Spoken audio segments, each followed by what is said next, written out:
for these old buildings. It looks like one of those scenes of an old building being purposely dynamited and blown up. Anybody who's ever watched a building being demolished on purpose knows that if you're going to do this, you have to get at the under-infrastructure of a building and bring it down. The way the structure is collapsing, this was the result of something that was planned. It's not accidental that the first tower just happened to collapse and then the second tower just happened to collapse in exactly the same way. How they accomplished this, we don't know. The building collapsed to dust. You don't find a desk. You don't find a chair. You don't find a telephone, a computer. The biggest piece of a telephone I found was half of the keypad, and it was about this big. What happened to the concrete was pulverized. River to river, there was dust powder 2-3 inches thick. The concrete was just pulverized. Reminiscent of those pictures we've all seen too much on television before, a building was deliberately destroyed by well-placed dynamite to knock it down. If they had detonated, they planned to take down a building. Boom, boom, boom, boom, boom. I heard a second explosion. There was a heavy-duty explosion. Then there's secondary explosions and then the subsequent collapses. An explosion blew and it knocked everybody over. To me, it sounded like an explosion. It sounded like gunfire.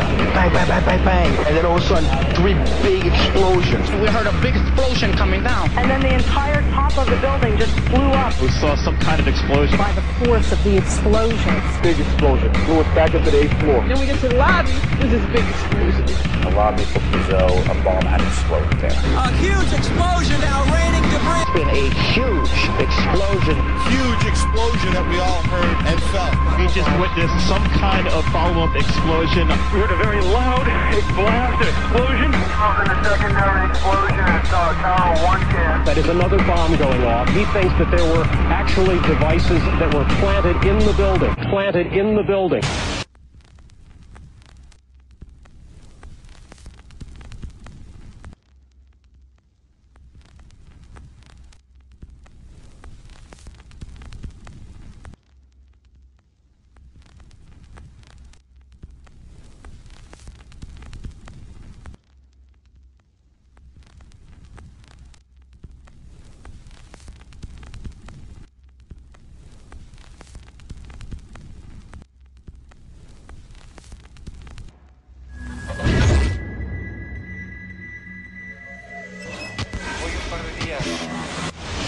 I don't think anybody could have predicted that they would try to use an airplane as a missile, a hijacked airplane as a missile. Nobody in our government, at least, and I don't think the prior government that could envision flying airplanes into buildings.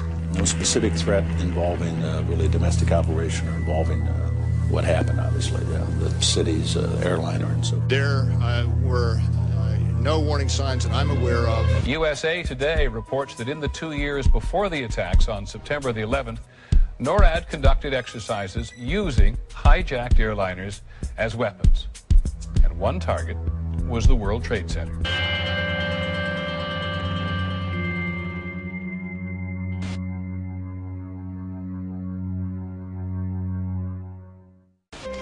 In confidential documents from the Philippines obtained by CNN, the plan was clear.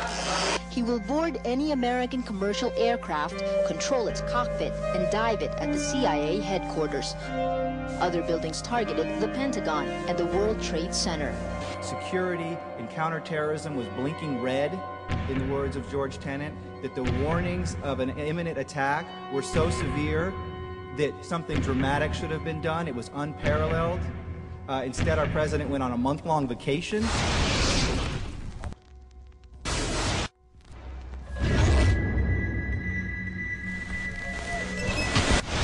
The head of Pakistani intelligence of the ISI, Mahmoud Ahmed, requested Omar Sheikh to wire $100,000 to Mohammed Atta, who was the lead hijacker.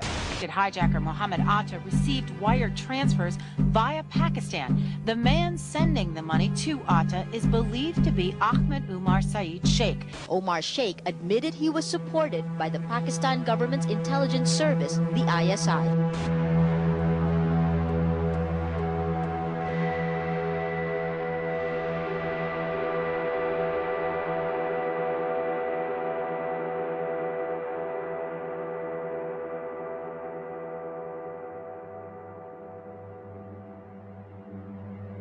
although we are told that 4 or 5 of the alleged hijackers were on each of the flights.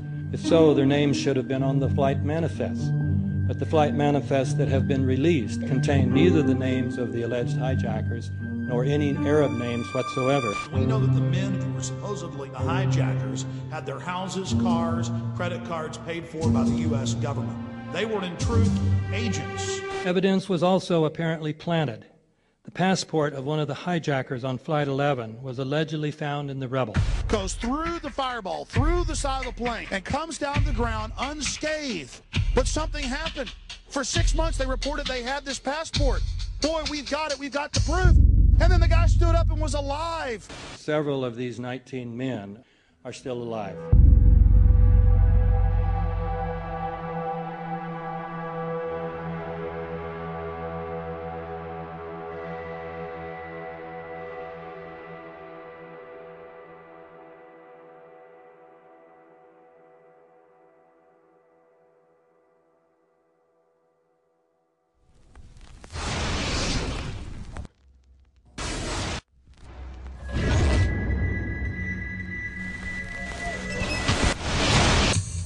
Of course we're after Saddam Hussein, bin Laden. He's January 2001, the Bush administration orders the FBI and intelligence agencies to back off investigations involving the bin Laden family, including 2 of Osama bin Laden's relatives, who were living, guess where, in Falls Church, Virginia, right next to CIA headquarters. When he was already America's most wanted criminal, he reportedly spent 2 weeks in the American hospital in Dubai, was treated by an American doctor, and visited by the local CIA agent. We have not seen one piece of evidence that links Osama bin Laden directly to the planning stages of September 11th. This failure to provide proof was later said to be unnecessary because bin Laden, in a video allegedly found in Afghanistan, admitted responsibility for the attacks. This confession is now widely cited as proof. But the man in this video has darker skin, fuller cheeks, and a broader nose than the Osama bin Laden of all other videos. We again seem to have planted evidence. In 1976, Osama's older brother Salim bin Laden hired a man in Texas by the name of Jim Bath to handle all the investments in the United States for the bin Laden family. Jim Bath also happens to be a personal, almost lifelong friend and former Air National Guard pilot with George W. Bush. The connections between the Bushes and the bin Ladens become much more clear when George Herbert Walker Bush made trips to Saudi Arabia in 1998 and 2000 to meet with the bin Laden family on behalf of a company called the Carlyle Group.